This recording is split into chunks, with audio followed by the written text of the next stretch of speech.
Hi, my name is Shiket, and I will present our work, Deterministic PRAM Approximate Shortest Paths in Polylogarithmic Time and Slightly Superlinear Work. This is a joint work with my advisor, Michael Elkin. First, I will present the computational model we consider. So we consider the PRAM model where every vertex and every edge are represented by some processors. All processors have access to a shared memory. They work in synchronous rounds. The running time is the total number of rounds, and the work is the total number of operations. So we consider the single source shortest path problem where we have a weighted undirected graph, and there is some source vertex S. And we want to compute the shortest paths from S to all other vertices in the graph. The problem is that these paths can be very long, and so a naive exploration to compute these paths can take order of n times. Let's say if we want to compute the distance from S to all other vertices, and let's say that the green edges are very light and the black edges are very heavy, then it will take about order of n time to discover the shortest path from S to T. So our goal is to solve the single source shortest path problem, the approximate single source shortest path problem, in polylogarithmic time and close to linear work.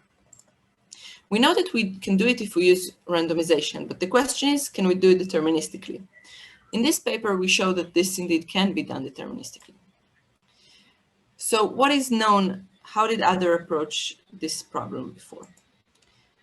One technique is using matrix multiplication. These solutions are deterministic, but the work is very high, and it's unlikely that we can decrease it.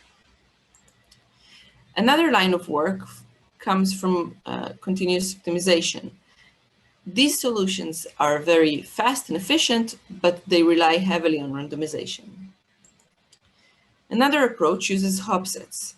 These solutions are fast and efficient, but known algorithms for constructing hop sets are randomized. In this paper, we show that we can construct hop sets in the PRAM model deterministically and efficiently. So in the current paper, we've shown the first 1 plus epsilon single source shortest path algorithm that is both deterministic and has polylogarithmic time and close to linear work.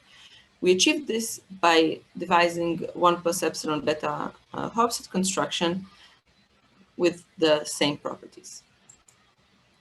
So I will explain now our approach to the problem.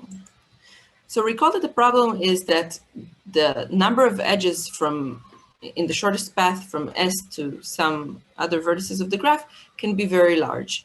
And our solution is to try and make these paths have fewer edges. We do it by adding bridges to the graph.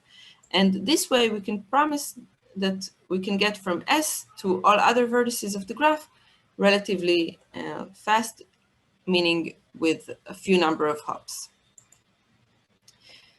More formally, we have a weighted undirected graph G and a set of edges H.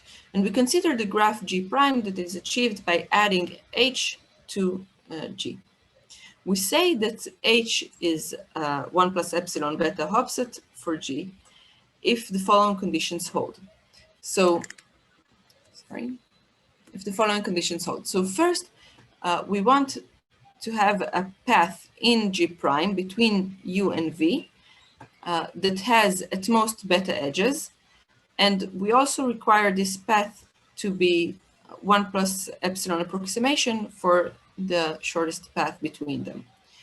We also require that this path is not shorter than the original path between them, because we don't want to shorten distances in the graph. We don't want to have a shortcut graph G prime. We just want to have fewer hops. The important conclusion is that executing Bellman-Ford on the graph G prime requires only beta time. Now, I want to point out that every time I add an edge, I need to have some processors to represent this edge, which means that I cannot just add as many edges as I'd like, because this will result in very high work. So how do we build these hopsets efficiently. So intuitively, what we want to do is add bridges from vertices to other vertices in their vicinity. So for example, for this vertex, we want to add edges to all of these vertices, and for this vertex, we want to add edges to these vertices. Now, if a vertex doesn't have many neighbors, if it's not popular, then we can go ahead and just add these edges, and that's okay. But if a vertex has many other vertices in its vicinity, then we cannot add all these edges without getting a very large hopset. So what we do is we find these popular vertices and we form clusters around them. So we group these popular vertices into clusters, and then we can go ahead and connect the ones that are not popular with their neighbors. We repeat this process on the cluster graph, meaning we take the clusters, we check to see how many neighbors they have, and then we form superclusters around clusters that are popular, that have many other clusters in their vicinity.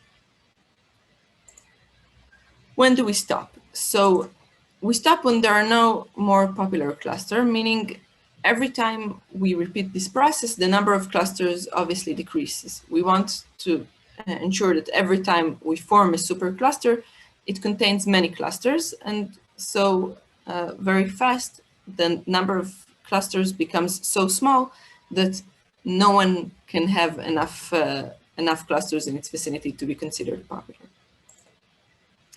So the basic tasks of our algorithm are the following. For every relevant distance scale, we first have to form superclusters around popular clusters, then we interconnect the unpopular clusters, and we repeat the process on the cluster graph. The question is, how do we form superclusters around popular clusters? So if we allow randomization, then we can simply sample every cluster with proper probability and then form superclusters around the sampled clusters. This will guarantee that on the one hand, we know that we did not sample many clusters, which means that we won't have many superclusters. And on the other hand, if a cluster is popular, then with high probability, someone in its vicinity has been sampled, and so it will be covered by a supercluster. But in this paper, we've promised that we will not use randomization. So how do we do it? So first, we need to detect the popular clusters, which we do by exploring in parallel from all clusters. And then we compute ruling sets to cover the popular clusters. I will now explain what are ruling sets. So we say that set is zeta eta ruling if the following conditions apply.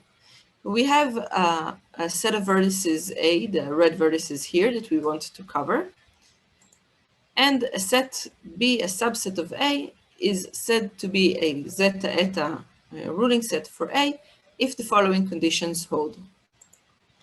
First, we want to have that for every two vertices that belong to B, the distance between them is large, it is at least zeta.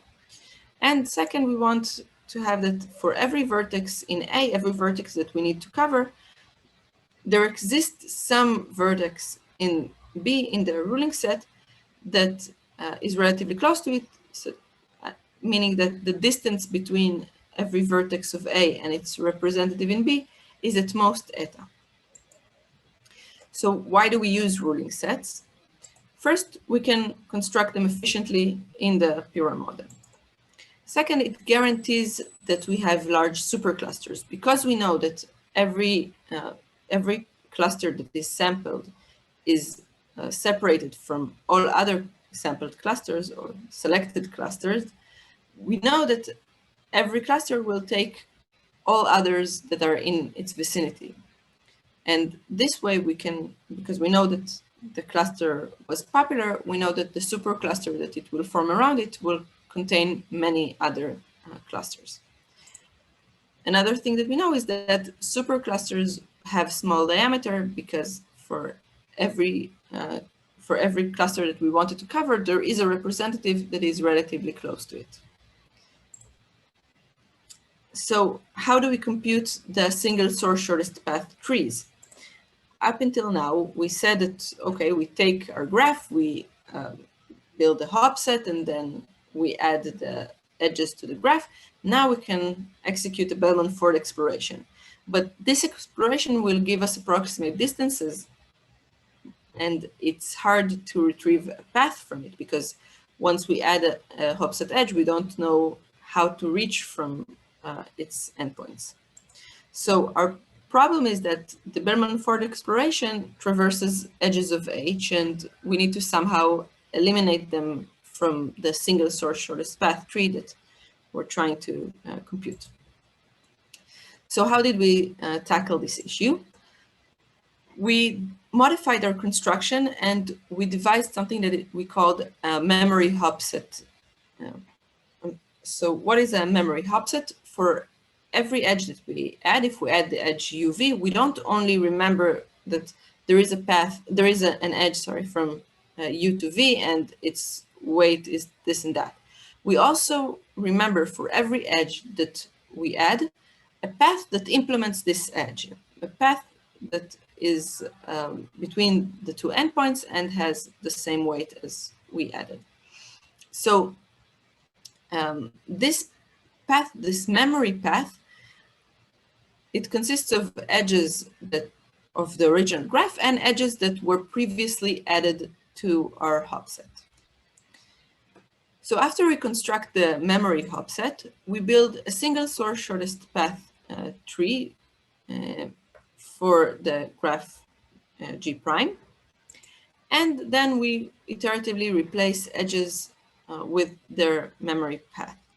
So basically, we build our hop set in layers, and every time we add a layer, the edges in that layer, their memory path relies on edges that are from previous layers or from the original graph. Then when we're done, we can peel them one layer at a time and achieve eventually a tree that contains only edges of the original graph. So to summarize, we have devised here the first PRAM 1 plus epsilon single source shortest path algorithm that is both deterministic, has polylogarithmic time, and close to linear work. We were able to achieve that by constructing the first deterministic PRAM 1 plus epsilon beta hop set construction that is both deterministic, has polylogarithmic time, and close to linear work. This is while previous solutions are either randomized or use matrix multiplication, which obviously causes them to have work that is at least n to the power of 2.337. So thank you very much.